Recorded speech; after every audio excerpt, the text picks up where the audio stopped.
Bonsoir, bonsoir, bonjour. C'est Congo News 24. Chers téléspectateurs, comme toujours avant de commencer notre émission, nous disons merci à Dieu. Nous disons merci à nos chers abonnés et téléspectateurs qui nous suivent partout dans le monde entier et en RDC. Chers téléspectateurs, soyez les bienvenus dans notre émission. Autour la qu'ensemble, la situation politique. Namboka na biso bande konanga ba point lelo arrestation donc eza somo toza la connecté à la une réaction de Gabriel Koumonza sur Sama Lukonde tokoyoka ye tokolanda ye live après on tokoyoka interview ya ex-ministre oazo parler sur Lukonde et puis comment va réduire le nombre de ministres. Alors, tous à la connecter, tout qu'on développe ensemble.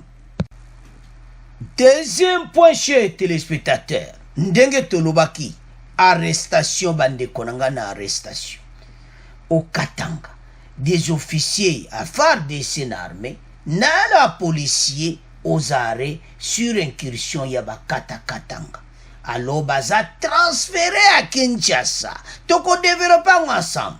Et puis, on va parler, il y a arrestation d'un policier impliqué dans l'assassinat de Fulbert Chibeya, Jacques Mungabo.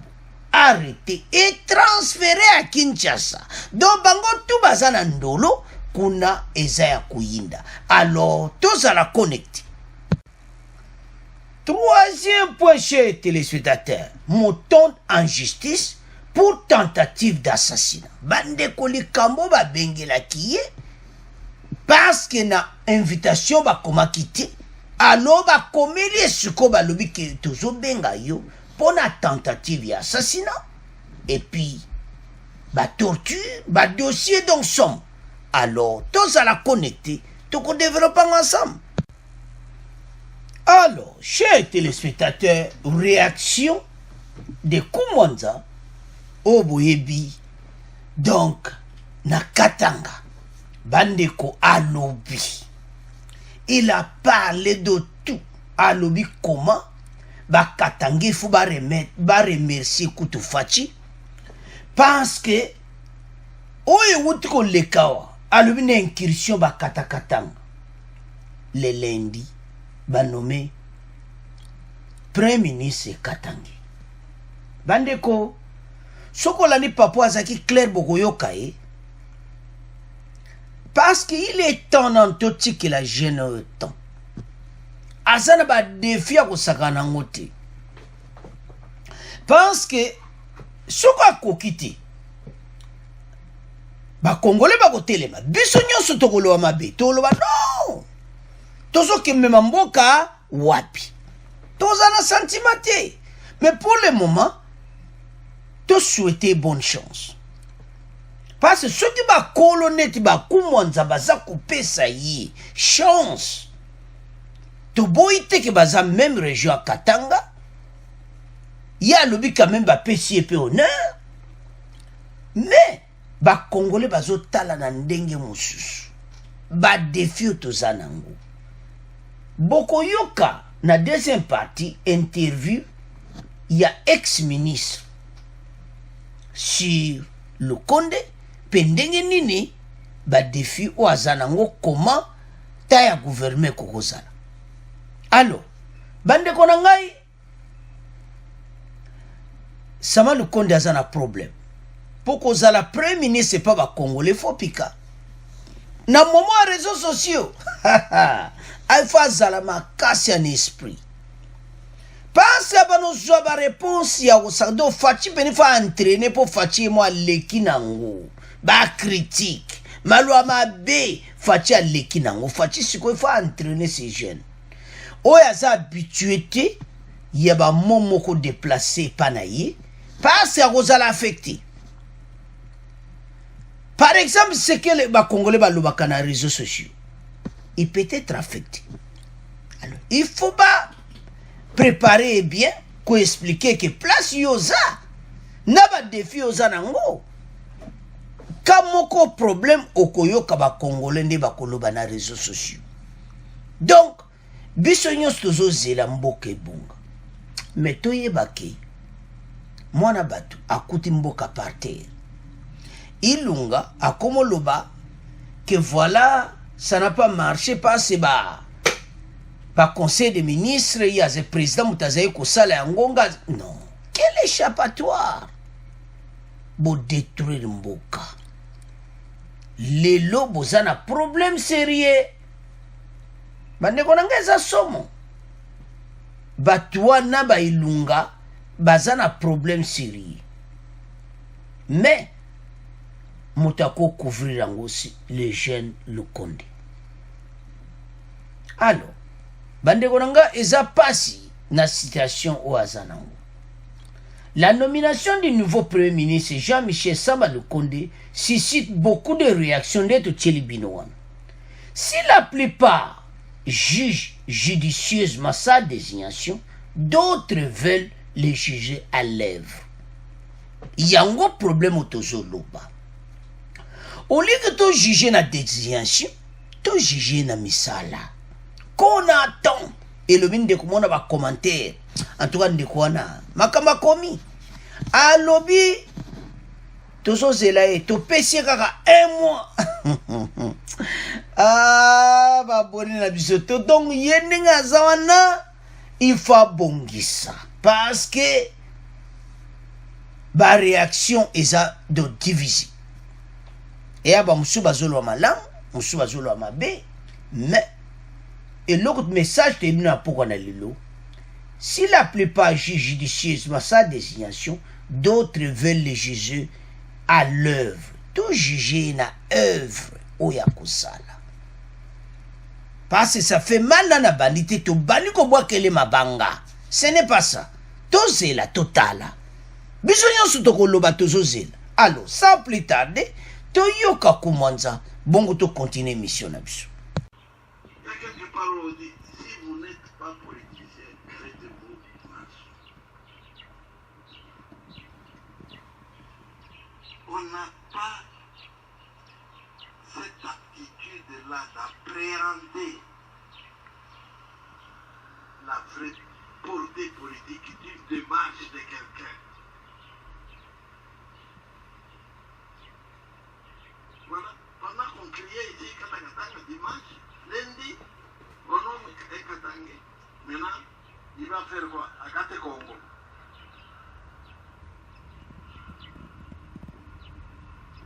Ça ne passe pas. Vous avez commencé par rendre hommage à Faki parce qu'il a démontré et il m'a honoré aussi. Il m'a honoré. Qu'est-ce qu'on ne dit pas de moi? Qu'est-ce qu'on ne dit pas de moi? Parce que je le soutiens. Il m'a honoré. Celui qui vient de quitter, attendez. J'ai feuilleté un peu de où? Des cavales. Attendez. Ilunga, professeur des auditeurs. Attendez. Celui qui vient de prendre la place, Katanga. Alors, il faut être sorcier pour ne pas comprendre les mérites de quelqu'un. Combien de fois il me dit, Baba, c'est là, il se trompe. C'est quoi? Moi, je ne suis pas là pour ma tribu, je suis là pour tous les Congolais. Nous avons eu un séminaire avec lui dans les G7. C'est vrai, il a beaucoup lutté. Félix n'oublie pas ceux qui le soutiennent et ceux qui travaillent avec lui réellement, quelle que soit leur couleur. Pas diront rien à y être là. Oui, mais la preuve est là. Mais là, il n'y a pas de manifestation pour dire qu'il vient de Romain Kassaï.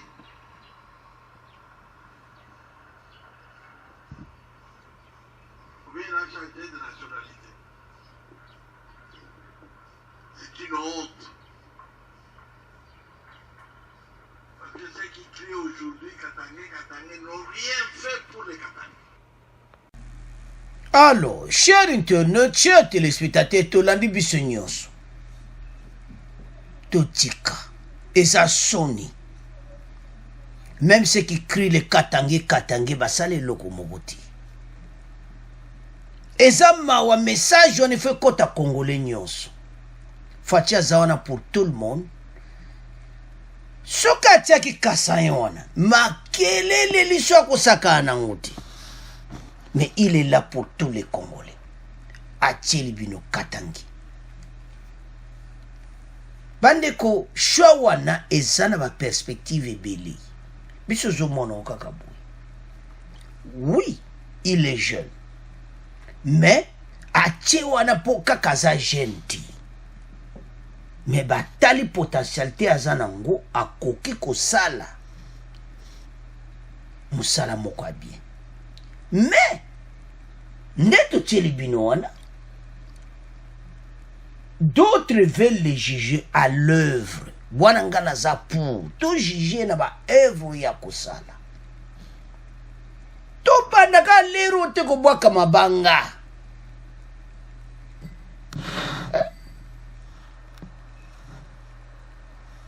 Il faut ça la sorcier. Nde papa lobi sozondi wa musala fatia zo sala te. Yama kaka to loba. Papa lobi. Kumwanza lobi que il faut être sorcier. Alors, bande konanga to faire attention. To faire attention parce que oyo tozo loba tokeba. Et loko to senga biso nyonso bande konanga tozala connecté. To supporter Sama Lukonde bongo totala ba evre na ye parce biso nyonso toko critiquer so to moni malamu te mutako mutu parce que comme tao eze suma kambo ya gauche droite peuple congolais fungoli miso na ndenga mukete donc soka sali bien ti to chiche alors comment ça qui clair il a dit au Katangi que makele la wo voilà boye na boye alobi fatia yebise ke ya zawana pona ba congolais nyonso. Ce n'est pas seulement pour les Kassaïens. Donc pona batu nyonso. Alors aponiye mena na yebite loni ba wa koloba lisusu bandeko bosoyo ka ba arrestation na Katanga et bandi en masse. Premier ministre Katangi akotika bango tante Premier ministre mazubo kanga bango parce que yim dans un Premier ministre pour le moment matana basa remise reprise mais déjà c'est bani musala donc ils ont l'accès clairement que place yaza ba des autres on va tous les arrêter.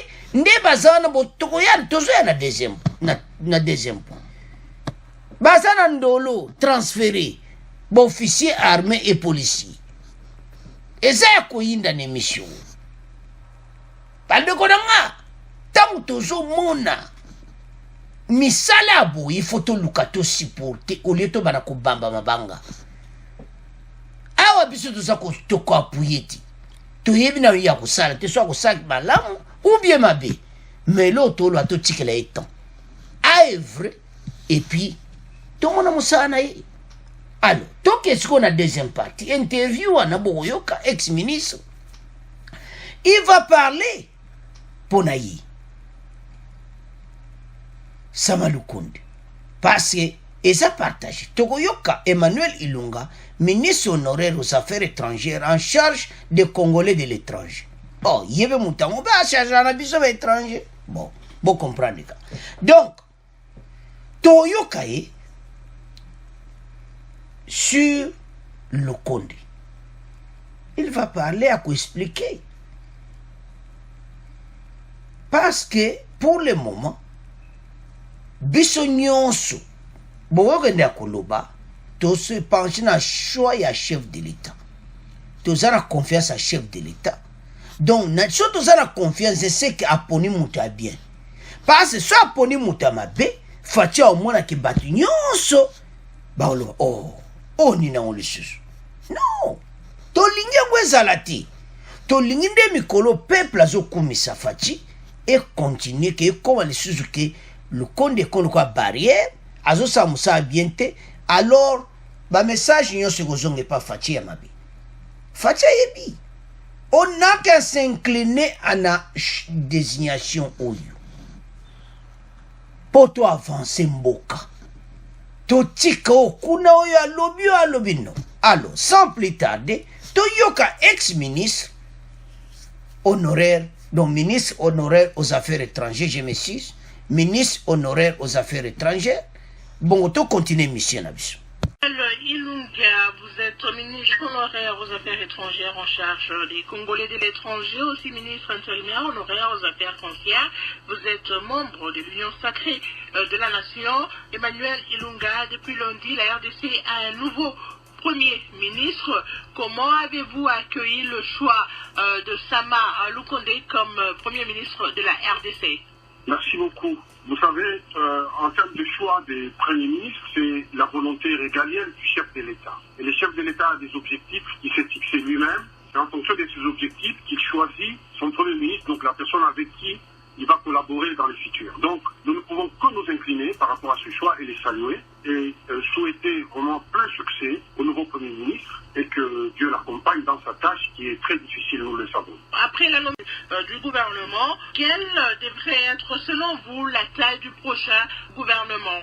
Oui, moi je pense la taille du gouvernement, ça doit être une taille en fonction des objectifs que le président se fixe. Primo, si on charge un ministre avec beaucoup de responsabilités, il sera difficile d'atteindre les objectifs. Donc, il faut, comme on dit, essayer de scinder les responsabilités de manière à ce que les ministres soient souples pour qu'ils soient entièrement occupés à des fonctions qui leur seront données plus tard. Donc, je pense que le format du gouvernement sortant peut retenir la taille du gouvernement. Pour moi, importe peu, beaucoup plus sur les missions qui sont confiées aux ministres. C'est ça qui est le plus important. Et comment ils vont les accomplir. Si vous prenez un ministre, par exemple, je donne un exemple tout bête, vous confiez un ministère de l'Environnement, vous lui confiez des eaux et forêts, et vous lui confiez tout ce qui touche à l'environnement, il ne sera pas capable d'accomplir complètement la mission, parce que la tâche est tellement lourde, c'est 2 345 000 km² notre pays. Donc, il faut tenir compte de tous ces aspects pour que le ministre soit souple et soit efficace.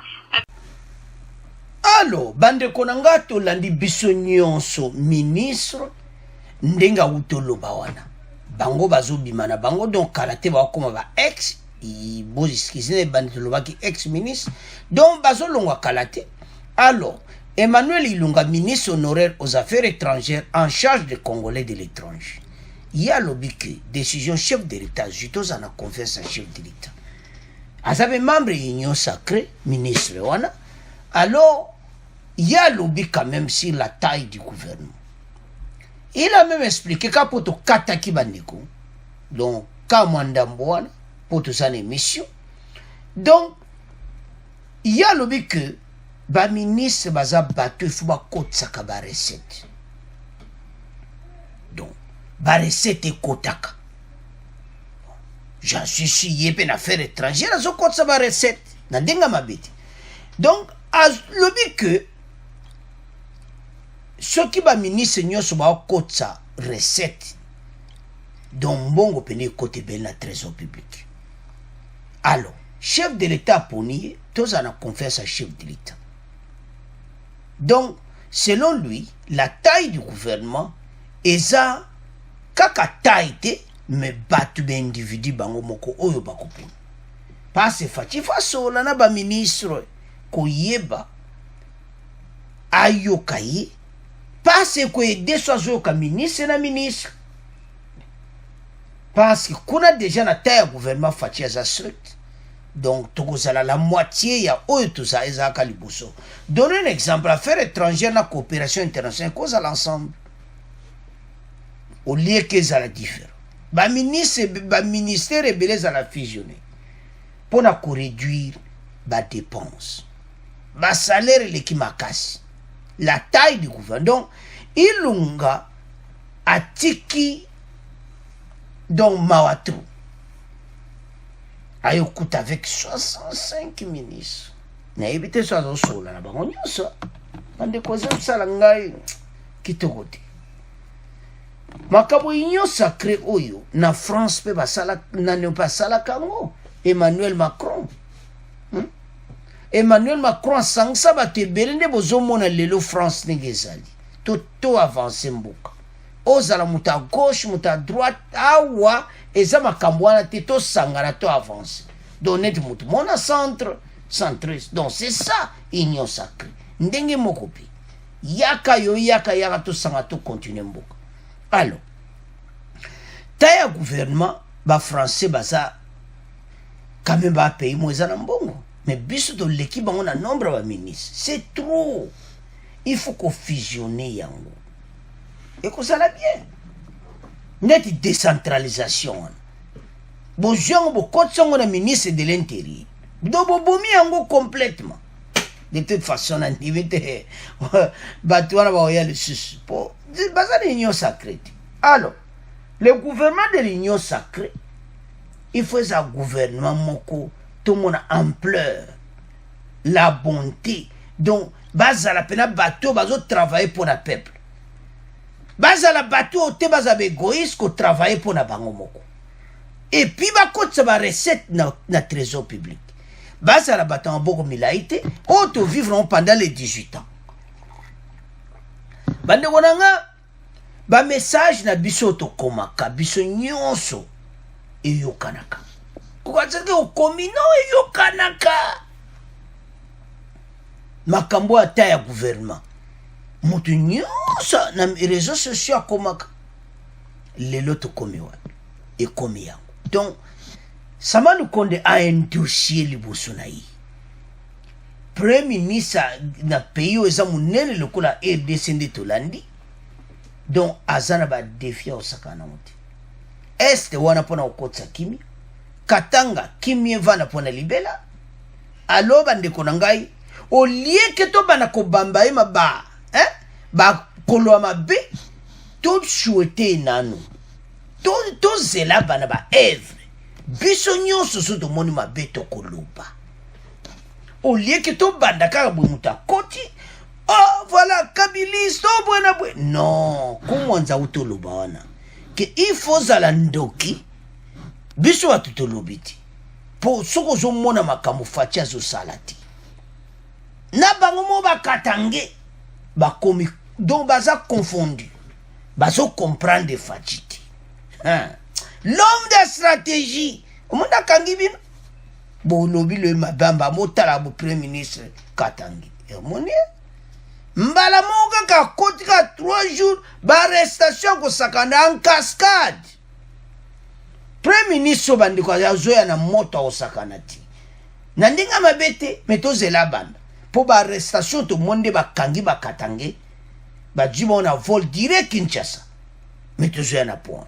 Alors bandiko nanga tozela sala bongo to critiquer parce que surtout banga o critiquer les royaux eza mawa pour l'intérêt ya RDC tozela tolandi wana ba commentaire pour la taille au gouvernement tolandi ba question balobi comment choix fait chef de l'état eza chamo fatia ibi ki récite kozala parce que ce qui a sali en bienté fati pas comment na problème pas ba congolais alors tu as la confiance et que président na biso poni muta bien et qui mboke ko liboso alors to kanga motema to zela ba œuvre donc to juger à l'œuvre. Alors to tiki premier point na bino to komoke na deuxième point bande konanga somo état de droit kala te boko yoka les intouchables bakosimba bango malembe tokokoma incursion de Bakatakatanga Lubumbashi, plusieurs personnes arrêtées et transférées à Kinshasa.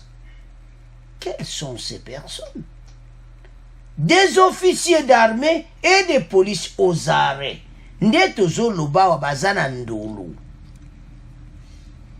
po tokodivisa ngo en deux toloba nanu ya bakatanga apres tokoloba ya Chebeya oyo Jacques Mungabo aza arrêté.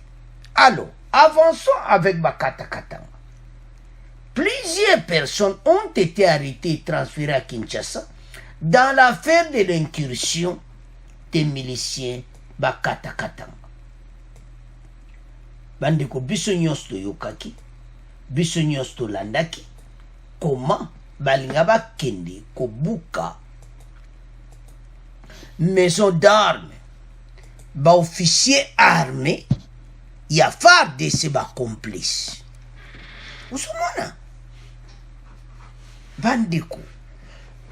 Donc eza vraiment très dangereux batu oyo il faut basambisa bango public et puis bazwa pena prison ya libela.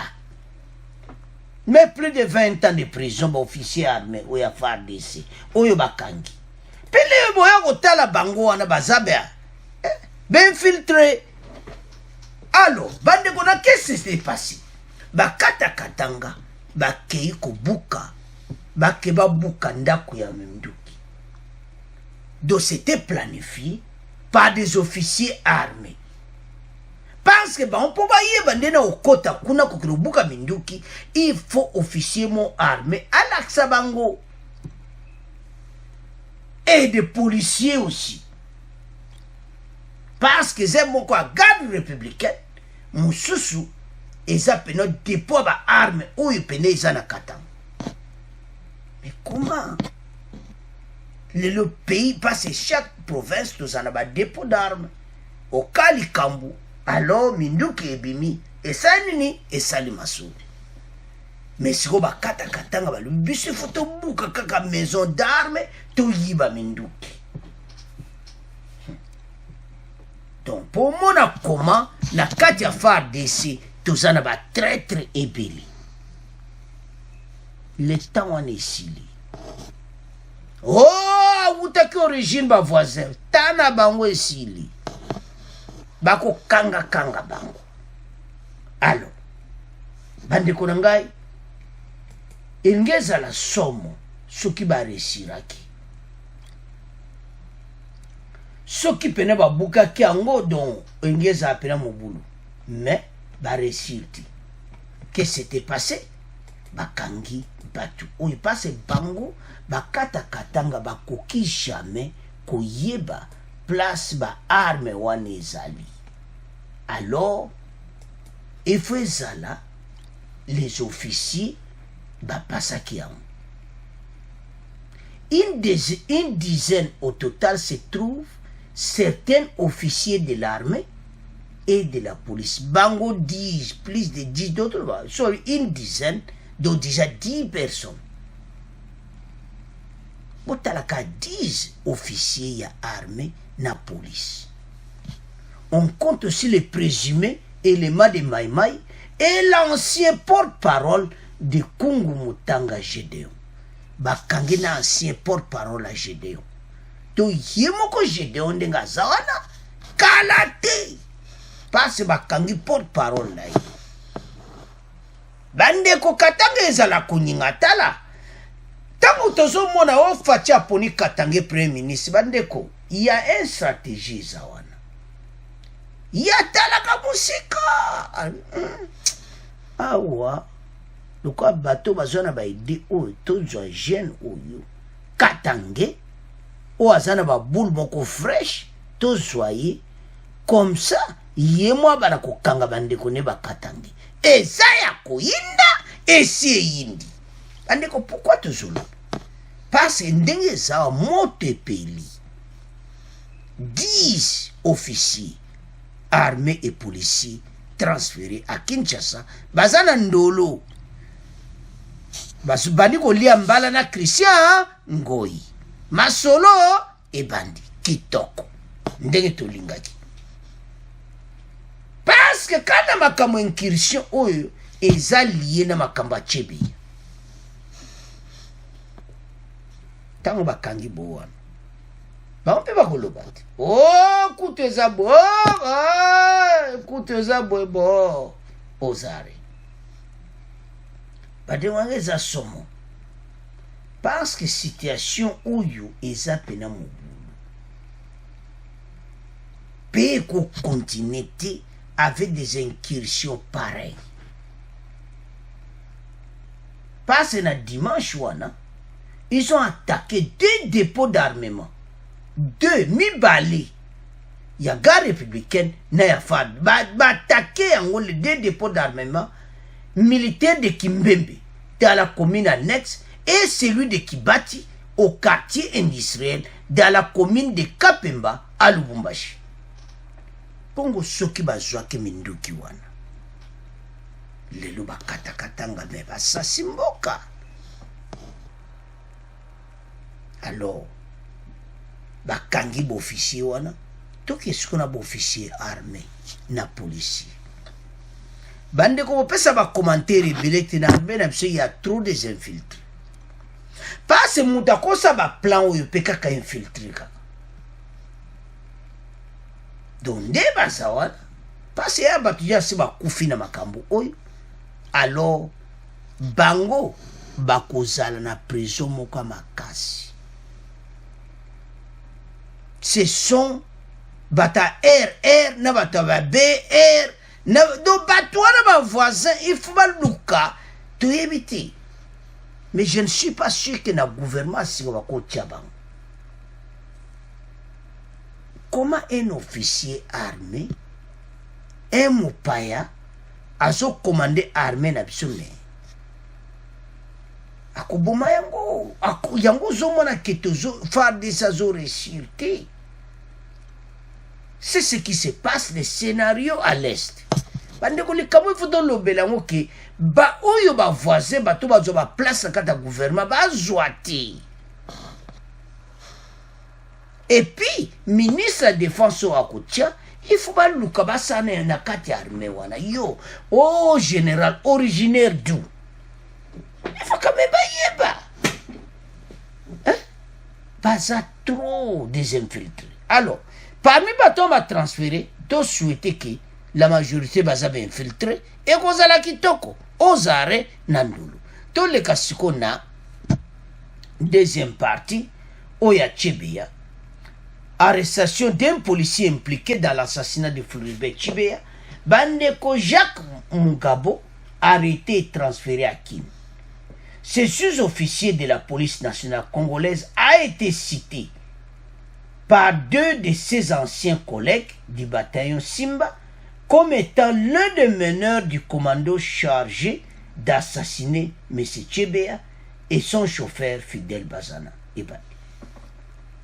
Donc, parmi bato bazao kanga on va sacher moko eza Jacques Mungabo pour na ko étouffer bango. Jacques Mungabo pour le moment a zappé transféré à Kinshasa Andulu. Bande kuma kila Chibeza ya Chibeza ko ganga. Bazana place à ko kimati. Ils seront tous aux arrêts. Parce que soto tali depuis 2010, famille Chebeya, bazana pasi. Sa femme, banana yatigi bana, ti lelo. Et ça mawa. Et puis biso mo tokoko sali lo côté, jusqu'à ce que ba français, ba sali ba démarche au nyonso, masolo et comme fraîche. Ba arrestation et bandit.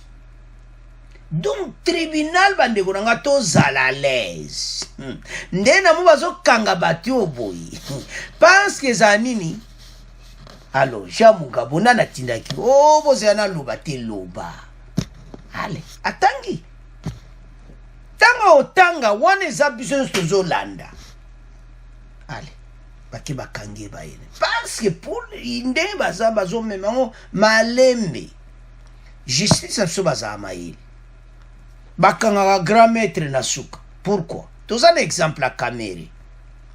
Bakangi wana. Oh, 100 jours. Oh, 100 jours. Oh, bakangi. Ah, na suka oh, invitation Kameri. Bakangi. donc ba grand maître bakanga bango na suka parce faut bayoka bape bao bazana site nde bazana ndolo masolo ezobetama déjà. Christian Ngoyi. Jacques Mugabe. Mugabo, je m'excuse. Jacques Mugabo. Christian Ngoyi. Mondeni. Mais mystique. Donc, gaba kanginga. Mais bisu to que pression bisu mon côté. Moi, Christian Ngoyi parle bien bon. Comment y a-t-il Libana bisu to que les pressions bisu mon côté. Mais comment? Alors, mukola bakotanga. Christian Ngoyi alibakatenga. Najwaki ordre na boy. Eza ya kuinda esi eyindi. Donde to lobawa Jacques Mungabo na Christian Ngoyi bazo beta jaba carte masolo de Jebandi ya Chebe. Ndeni masolo salamaka na ndelo ba se retrouver bango mibale na ndolo. Bande ko justice so sala musala. Peut-être zomona ka makambango bana balobaki te. Malembe. Pourquoi? Fachi, l'homme de stratège, et Katangé va arrêter tous les Katangé. Ton mission est à Tala. Vous êtes Premier ministre. Tala va dossier toi non? Oui, mon président. Ogosala. Oui, mon président. Tout le monde va preuve. Tout Kangabango. Donc c'est tout. Ça va nous connaître. On peut savoir hors de Bakanga. Bako éviter kaka ale ministre de la défense ba lettre procureur les alliés wa auditoria militaire était baka ba okanga bango. Alors toko mona peno ka ba lobi bo bazolo ba que la terre va trembler mokola. Ba vol mon spécial tango kumaka njili mbala moko ndolo. Bondeni bino butanginga. Bo biso die biso moko.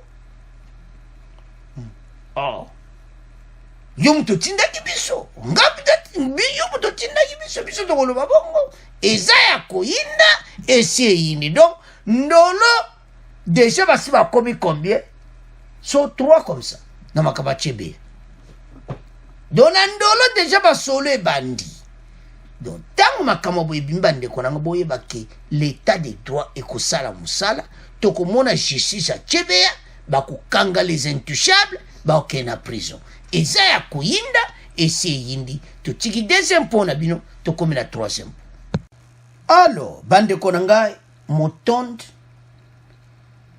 en justice pour tentative d'assassinat bandeko baka eza ebele wana epa moyambo tentative d'assassinat donc menace de mort et puis bato mosusu donc bato ebele.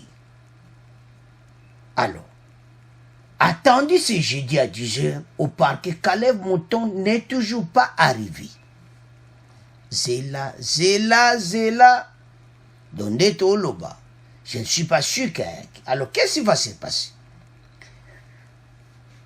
A couper sa excuse, que une invitation, wana, ba comme motif te, oyo ba bengisi. Alors, parquet à Lucas sous lettre, moussouba comme elle a. Soko ayeti parce que dossier ne ko se passer ndenge moko soko ayeti na tunda kasenda ba okensio ko zoya na manda na ndako na yi ba okanga yi bande ko bato bazali suna protection te impunité oyo ba basali yango bazofuta si tu y akofuta très cher. Parce que yé penza ba congolais bazomo apena liwana misubwe na aner. Donc aner comme place moso mutake andimite ka kozonga. Kona mutonda kolia yo. Donc tant bazo sala makambo wana, il ne savait pas. Yamba lobaka tala nzambe basakana kana eti. Ba yibite ke oyo koko sala ma après. Alors, nde baza wana bakomona makamu na bango parce que makambo tu bon basalaki yango ekomozongela bango. Justice basakanaka te. Bandeko procureur ayebi ke ba congolais basi bayebi ke Mutombo azokene kosamba. Dossier koleka ndeni. Donc ndenga zawana azana problème sérieux. Alors, on te expliquer qu'est-ce qui va se passer. Ba oluka ba komela sous lettre mususu. Ce qui peut-être a benga ka pese excuse que voilà lettre wana ezana ba détail te parce ba komaki motif te na kati. Mbalo ba komele motif. Tentative d'assassinat, menace de mort et puis là au mona bonga osani ni akoyati. Tango akoyati. Alors mandat d'amener bake bakangiye baye na yewana quelques minutes nzela selembao bake kaka mbala boko na prison wo boko kutana kamera mais toujours na point. Alors il n'a pas de soutien. Azana soutien te pour le moment. Yemo azana ba problème sérieux azokena yango. Yeme na katanga dans mon boulot à danser parce que plan B nyonso échoué. Pourquoi toujours ba plan B échoué? Oh ba katanga, oh ba des autres et simbité pourquoi? Ba sali yango ba néantir bango. Balinga ba yoga oh lendi boemba mon nomination premier ministre Katange. Maël Silibango. Tant nommé premier ministre 4 jours après nomination à premier ministre. Les Katangé aux arrêts. Wapi, avion spécial Katanga, Ndolo. Ndeto zolo bawa, ndeto tolo bana point eleki, bakange bang. Donc la Kabila a trop de dossiers Mutombo mutako supporter yo azati. Bato yonde bazawa na Kabila, bakanisa ke Kabila ko sauver bango. FCC Koufi. Pour porte beneko fungwama bien, FCC cache, il n'y a plus d'alliance. Il n'y a plus de contrat. Il n'y a plus rien. Donc, porte ouverte, mbalamoko, betoye, et nyati. Et zaya kuinda, et c'est une bande azawana. Ah, ça n'est pas kokendete. Allô, Shadari, andakuna dossier mokawa, kutunana problème moyen te. Ah, Shadari yemo pe kuna, PPRD ezako panzana. Basi ba buki ba toile do partout ba buki. Atira comme pour l'ambula. Donc parapluie na ezaki FCC. Et panzani. Ba panzam. Vous comprenez ka. Po yangwe panzaga so ekiti ba bo panzani bino nyonso. Donc ndenga zawana. Shadari pe kuna mobulu. Nana ko sauver Mutombo. C'est ça la question. Donc, dossier à Zanango, yezo yebate, que, à ce que le makala, et puis de toute façon, ça y est bien. Bon, monsieur, basalaki mo manevre bakanga bangote, wana coalition ezalaki. Siko yo, tamo kitoko. Grand maître na yo azana ba problème sérieux yemo azo résoudre oya yemoko.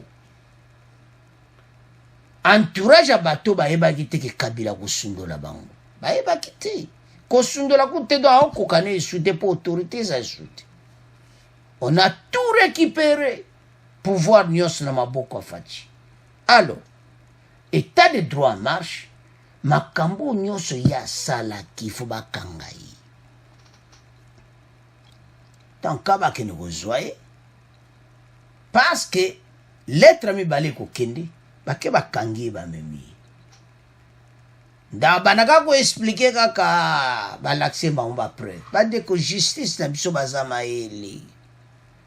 Yanto lobaki na deuxième point bato wana ba okanga bango nyonso na Floribert Chebeya dossier wana ba okanga bato ndenge moko bato. Bakene malembe ba komeli bon deuxième invitation avec plus de détails ba tiesko ba détails na kati voilà monsieur Mutombo tala bo assassinat tala ne menace ki batu bo tala ba preuve lera o komba l'action yango allez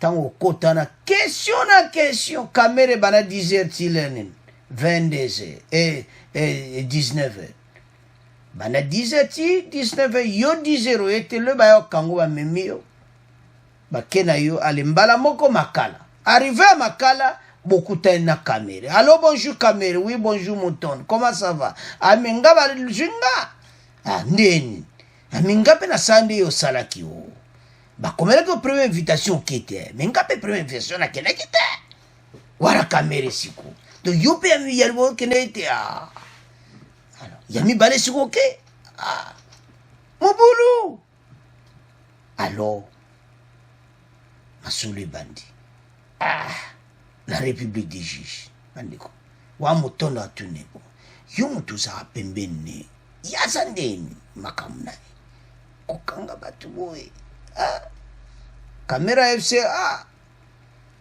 talanga mope na zawa kuna pas de commentaire allo Mouton akobeta ba carte ba petit siko a prison vieux Mouton nkoloner na kati ya makala mukola ngombunde kobeta na makala ba petit wana ba oya ti ba 3h du matin ko déranger allo Mouton soyez les bienvenus.